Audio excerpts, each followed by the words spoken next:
Angela and I have entered Norway. Country number 63 for me, and country number something for Angela. Ooh. Country number 2, right? That's what the peace sign is for. And entering Norway, very interesting. I like it. You like Norway? Right off the bat. Why do you like it so much? The train is sectioned to talking and quiet zones. Yeah. We are going to hang out in Oslo for half a week, and then we're going to go up to Tromso, where there's only 1 hour of sunlight, but a whole lot of Aurora Borealis. Woo! All right. Look at that dog. It is our first morning in Oslo, Norway, and we really didn't sleep very well. Nope. We We love to fight over a tiny piece of cloth. I kept waking up exposed to the elements. So cold. But our Airbnb host was cool enough that he was awake at like 3:30, 4 in the morning. Why didn't you get the other blanket then? I didn't want to wake you up. You get angry. Anyways, today we are walking to a coffee shop. Starting off today, I was looking on my Google Maps on like pins that I've placed around the world, and there was this random star that I had in Oslo, Norway. And when I have a star in my map, it means that someone else somewhere in the world highly recommended it to me. I don't remember who recommended it to me, how it was recommended, but we are walking to this coffee shop. The coffee shop is called Tim Wendelbo. Apparently Norway is the country that drinks the second most amount of coffee in the world. The top most coffee drinking country in the world. We're going there next week.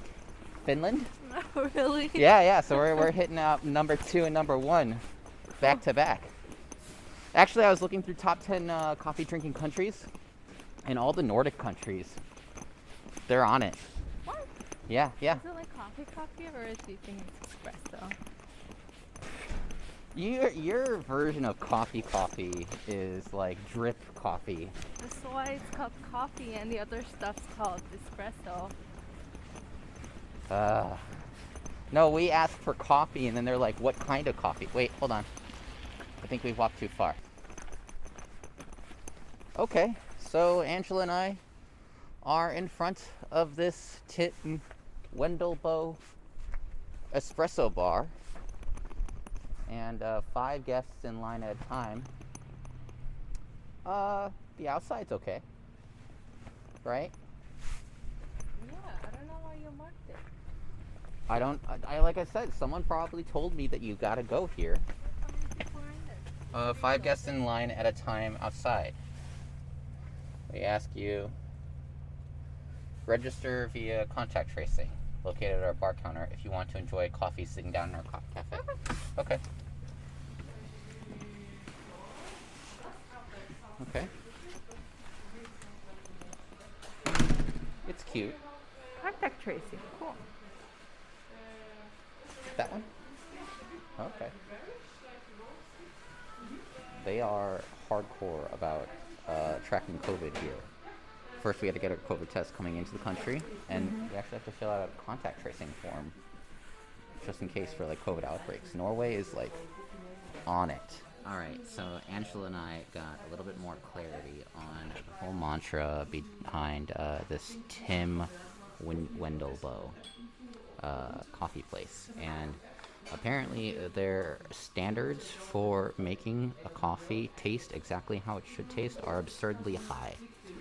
She was explaining that even if they measure the water and it's off by like 2 grams of water measurement, they won't serve it because it's not tasting how it's supposed to taste. They're very, very big on making sure that all of their coffee is ethically sourced and sustainably farmed. And one really cool thing is that apparently on their website you can go and check to see how much they spent on actually purchasing the coffee. I kind of really like that level of transparency that exists there, right?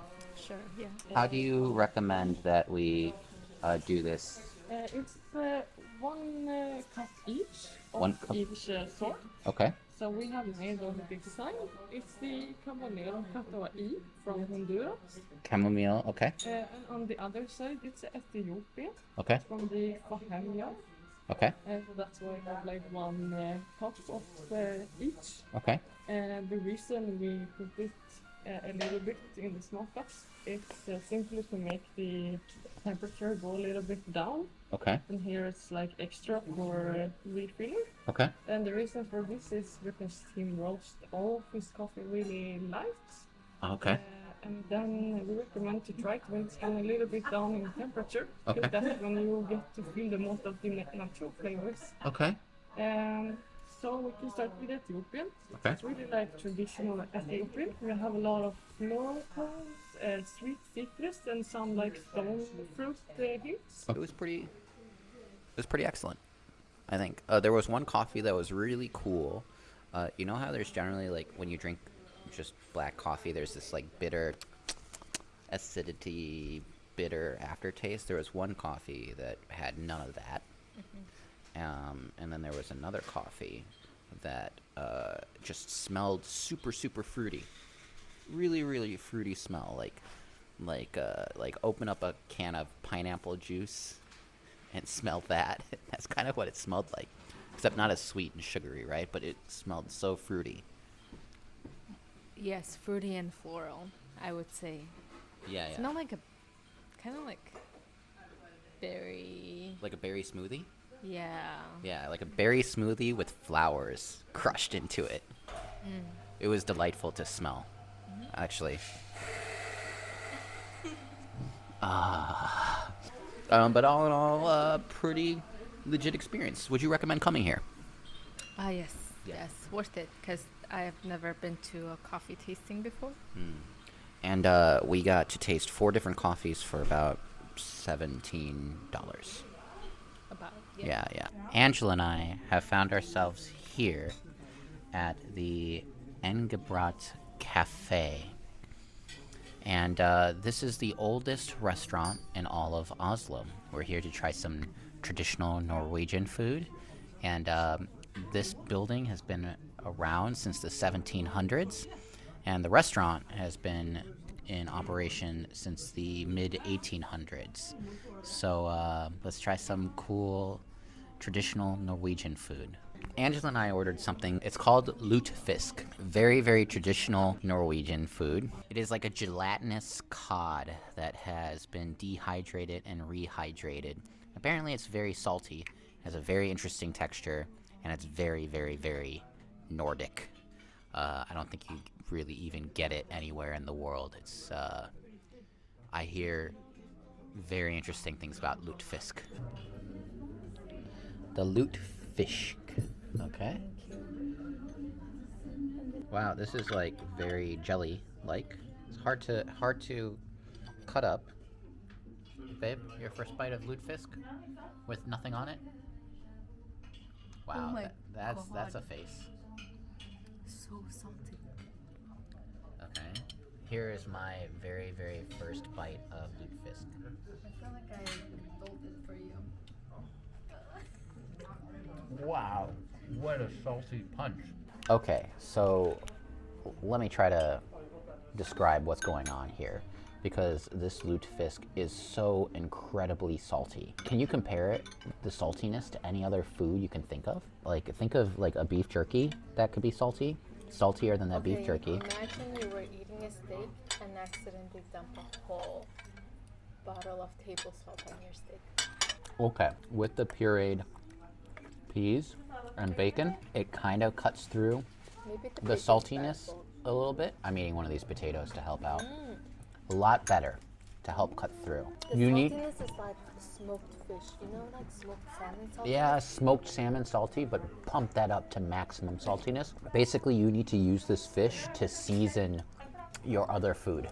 I can't recall that I've eaten something so overpowering that I have to have bland food to reduce the taste of it in order to make it taste way better. So here's something particularly interesting that I found in the Nordic countries that it simply wouldn't fly in the United States. Angela and I saw this in Denmark, and now we've seen this in Norway as well. And that is, when you go to buy beer, if you want a single can of beer, people will just openly rip open the 6-pack or whatever pack just to get the single drink inside. I want to reiterate, I don't think that would ever fly in the United States. It's like, you don't do that. So that is quite a unique and kind of scary thing to do for me in the Nordic countries. So thanks for terrifying me and making me feel like I'm stealing Nordic countries. Angela and I have arrived in Tromso, one of the most northern points in Norway, and this airport sucks. Well, there's no information telling us how to get to the bus. Yep. Yeah, that's the most annoying thing. There's no info telling us where we need to go or how to get to the city center. It's super cold, it's super windy and snowy, and we are in this frost hellscape here. And yeah, the information's really unclear on how to get on the bus into the city center. We figured it out.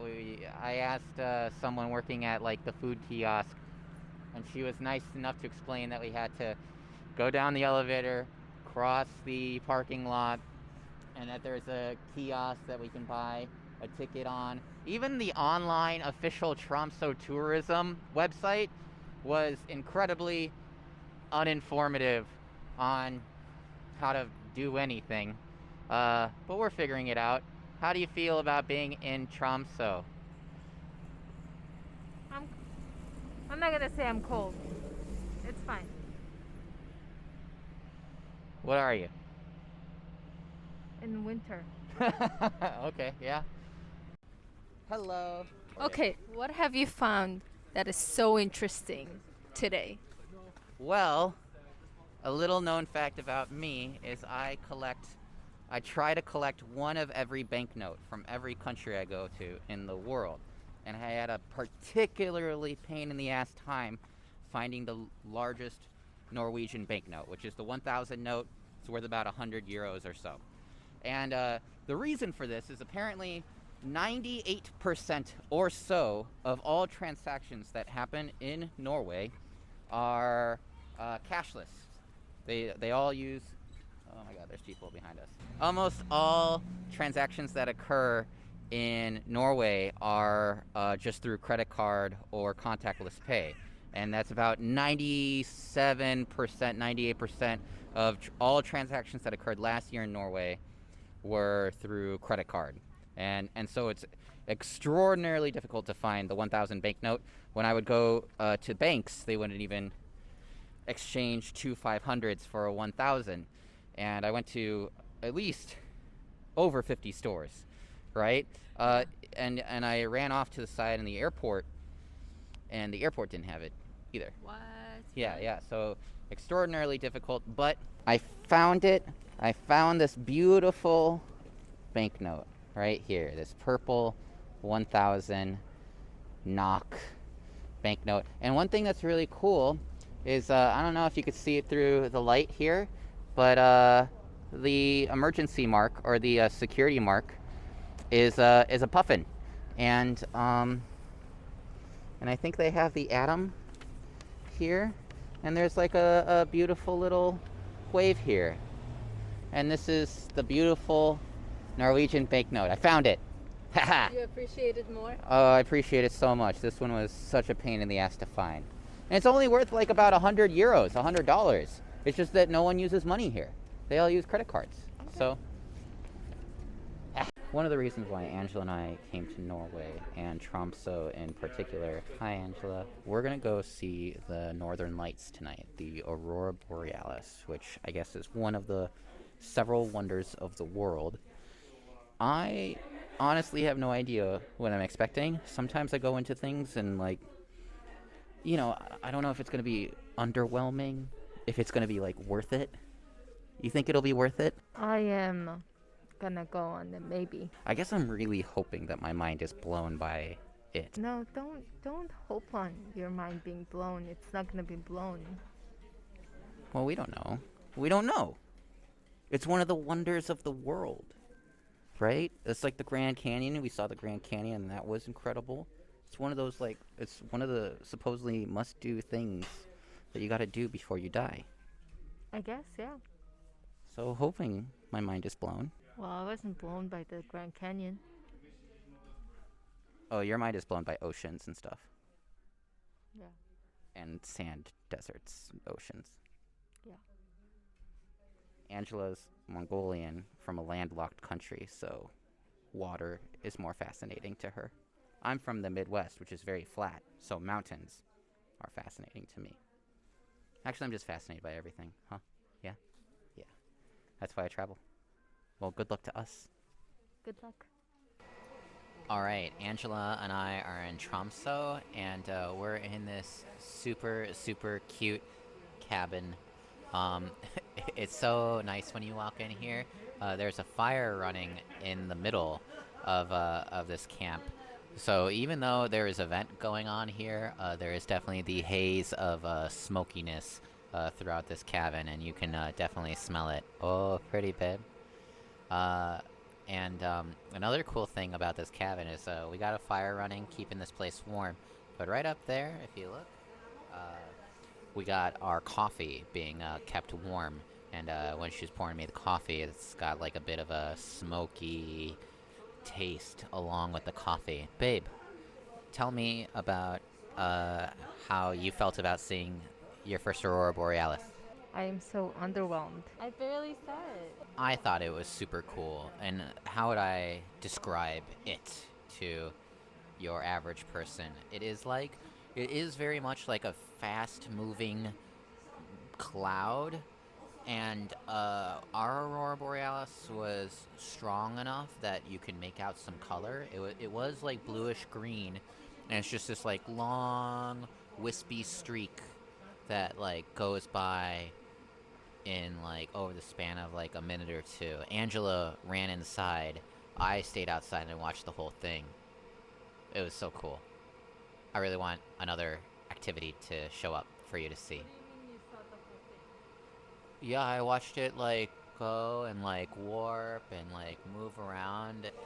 All right, so Angela and I are eating some soup now as part of our little Aurora Borealis excursion. What type of soup did you make? It is meat soup, a very traditional meat soup. What type of meat? What? What type of meat? It's with vegetables, root vegetables, and potatoes from my farm, and thyme from my herb garden, and then we have meat. It's salted beef. It's beef. And okay. it's a salted and dried lamb meat. Oh, cool. Okay. This we actually the lamb meat salted and dried. This is actually a dish for the Christmas. But if you put it in the soup, you have to soak it in water first, of course, and then it gives an extra good taste together with this. This does taste excellent. Yeah. It's the very most traditional soup you can have in Norway. This was a dinner for Sundays for us when I was a child and I grew up on this farm. This was Sunday dinner. So, where are we? We are now 40 minutes from Tromso. At my childhood farm when I was born. I grew up here. The seashore was my kindergarten, my playground, and the forest. Yeah. And what are you doing here? I'm the third generation that stays on the farm, and I try to make a living on the farm. I've been working as a chef all my life, and my passion is the traditional, the real homemade food. I was only 7 years when I could help my mother at the kitchen. So, Everything's been delicious. Thank you. You're so hospitable. Oh yeah, thank you. And what's your name?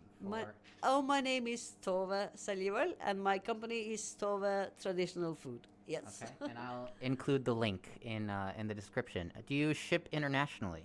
I haven't done, but everything is possible when it comes to herbs and things that is not that heavy. And yes, it could happen. And what do you think is the most unique thing that you have here? The herbs. Okay. Because I like to put the seeds to the ground Uh-huh. and see what comes up. And when I put seeds to the ground, I think, oh, this herb will maybe give so much pleasure for some people, Okay. or give some good health or anything. And I also, because I go into nature and I pick the natural herbs from the wilderness, the edible plants, and I mix them with my herbs. It's so passionate. So yes, and that the birch leaves and the chai tea. Wow, it's one of my babies. Yes. Okay. Well, tusen tak. Thank you so much for your time. Varsågod, and you're welcome back. Thank you. Come in summer, it's beautiful here with midnight sun. All right.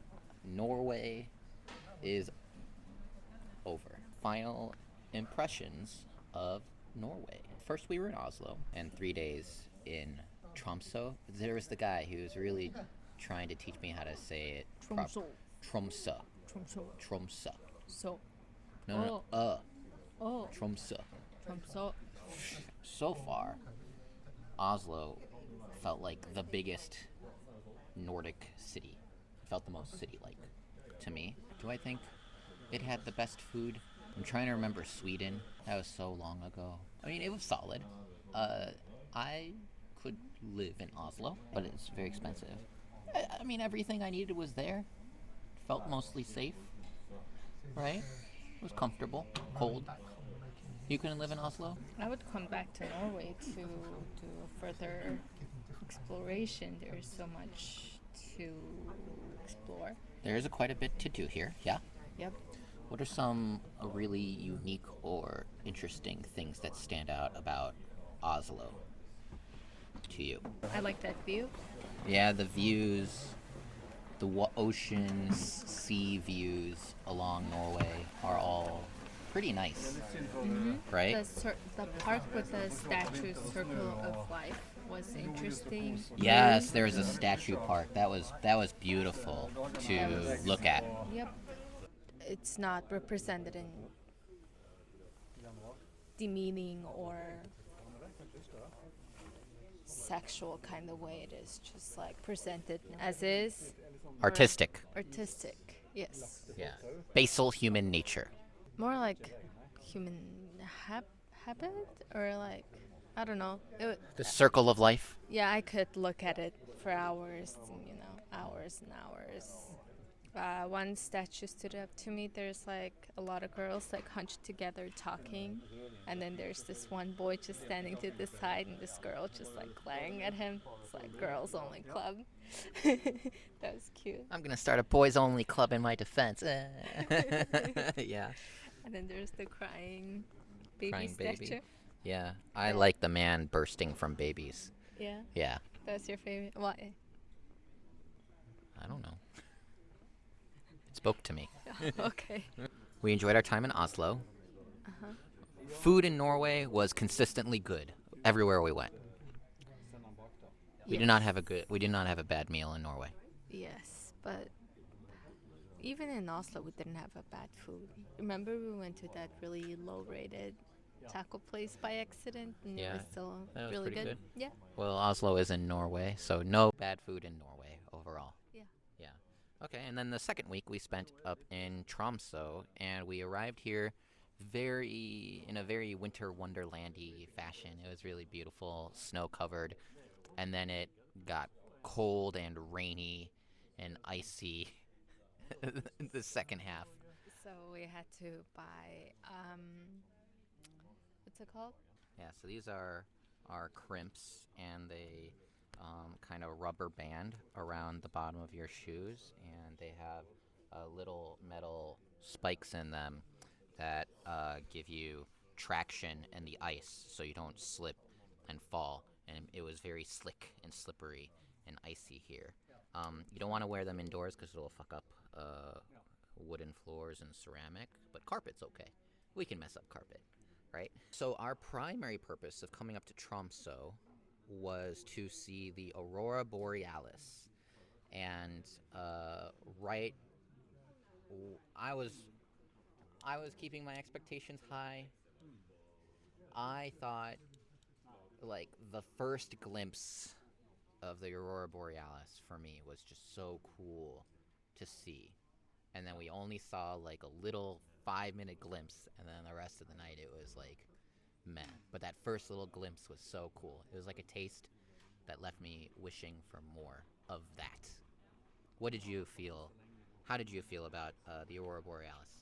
I came with low expectations, and I felt like my expectations could not get any lower, but the actual Aurora was kind of underwhelming. Okay. It wasn't like, oh wow, it was. I didn't know what I was looking at. It was just like wisp of cloud, and then when you point your camera at it, the camera picks up on the green more than human eye would. Yeah. So don't get fooled by false pictures of bright green on the sky. It's actually faint blue, Flame blue green, blue-green, yeah. like a wisp of smoke, kind of. Or like it looks like a cloud that's being reflected by something green on the ground, like a green traffic light or something. Yeah, I guess. Yeah. As for the city of Tromso itself, super cute city. Any other thoughts on Norway? I would suggest getting a tour out of the city just to go see and experience different parts of the island. Pay for the tour. Yep. Don't wait around. There's nothing much to do in the city. So But it's expensive here. Budget 2,000 to 3,000 USD to come here. Yep. For a good time. Otherwise, it's you're gonna have a bad time. yeah. Don't. I don't think this is right for people on a budget. You're gonna have a rough time if you're on a budget. I'm sure it can be done. It's just difficult. It can be done. Yeah, but it'll be tough. Yeah. Places to stay are kind of high price. Food is high price. Yeah. So. Yeah. All right. Well, thank you very much, Norway. Tusen takk. Du er mye vakker. I think. Yeah. I hope. You hope. Yeah. Like you're looking at me when you say it. In general. Oh, okay. Yeah. Thank you very much. Until next time. Until next time. Bye. Bye.